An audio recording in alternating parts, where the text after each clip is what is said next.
और इसी बीच एक और बड़ी खबर, लद्दाख हिंसा पर सोनम वांगचुक की संस्था पर एक बड़ा एक्शन लिया जा रहा है। वांगचुक के एनजीओ HIAL का लाइसेंस रद्द किया जा रहा है और एक मामला दर्ज किया गया है FCRA के तहत।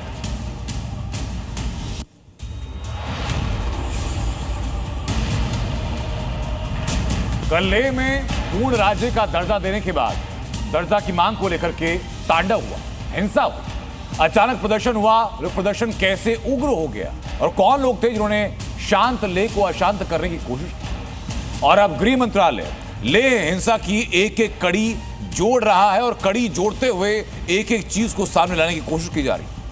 कल लेह में हुई हिंसा के दौरान 4 लोगों की मौत हो गई, जिसमें कि 70 लोग घायल हुए। फिलहाल हालात क्या हैं ये मैं आपको आज बताने जा रहा हूं।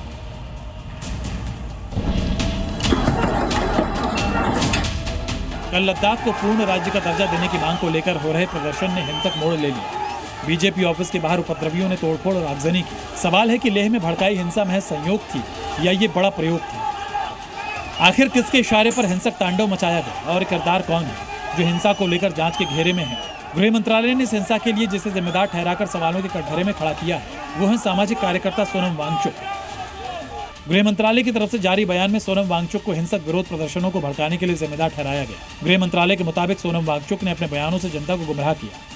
गृह मंत्रालय जहां लेह हिंसा के लिए वांगचुक को जिम्मेदार ठहरा रही है, तो वहीं नेशनल कॉन्फ्रेंस के फारूक अब्दुल्ला का कहना है कि यह हिंसा सरकार के खोखले वादों का नतीजा है। 5 साल इन्होंने हमसे वादे किए थे कि हमें नौकरियां मिलेंगी, हम लोगों को यहाँ पे सुविधा मिलेगी और हम लोग आगे बढ़ सकेंगे। वो वादे सारे खोखले निकले। कल जो लेह में हिंसा हुई, उस हिंसा में 4 लोगों की मौत हो गई। उस हिंसा में 70 से ज्यादा लोग घायल हुए।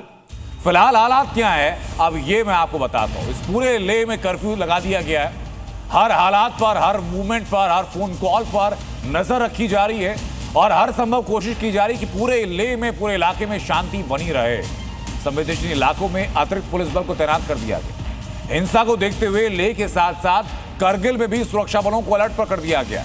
धारा 163 वहां पर लागू कर दी गई और सरकार हिंसा के गुनहगारों की पहचान करने में जुटी है।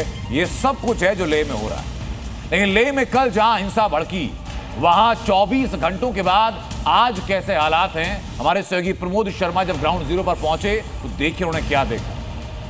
कल तकरीबन 12 बजे के आसपास लेह में जिस तरीके से जो प्रदर्शनकारी हैं उनकी भीड़ भड़की, तो उन्होंने सेक्रेटरीट के दफ्तर को, जो सरकारी दफ्तर है, उसको पूरी तरीके से तोड़ दिया है। देख लीजिए आप, ये सरकारी दफ्तर है, सेक्रेटरीट है, ये ऊपर से नीचे तक ये तकरीबन 2 फ्लोर है और 2 मंजिला बिल्डिंग को पूरी तरीके से तोड़ा गया है। अब यहाँ पर ये जो पुलिस के जवान है वो यहाँ पर इसको बंद करते नजर आ रहे हैं, तार लगा रहे हैं ताकि यहाँ से अंदर आवाजाही किसी की ना हो। यहाँ से कई विभागों की जो सरकार की योजना है वो दौड़ा करती हैं, लेकिन इस तरीके से दौड़ कर और दिन दहाड़े 12 बजे जिस तरीके से तोड़ा फोड़ा गया और वो उसके बानगी की तस्वीरें मेरे सहयोगी रजत दुबे दिखा रहे हैं। एक तरफ लद्दाख पुलिस का ये पोस्ट हाउसिंग कॉलोनी का पुलिस स्टेशन है और उसके जस्ट सामने ये आप तस्वीर देख लीजिए और अब इसको बंद किया जा रहा है। ना सेक्रेटरीट को छोड़ा, ना ही छोड़ा वाहनों को, ना छोड़ा सरकारी बिल्डिंगों को, ना छोड़ा पुलिस को और ना किसी दूसरे अफसरों को। जो मिला उसके साथ मारपीट और तोड़ाफोड़ी की। अब यहाँ पर जिस तरीके से ये जो सरकारी इमारतें हैं उनके संरक्षण के लिए ये पुलिस और आर्मी के जवान तार लगाते नजर आ रहे हैं। कैमरामैन रजत दुबे के साथ प्रमोद शर्मा, सेक्रेटरीट लेह।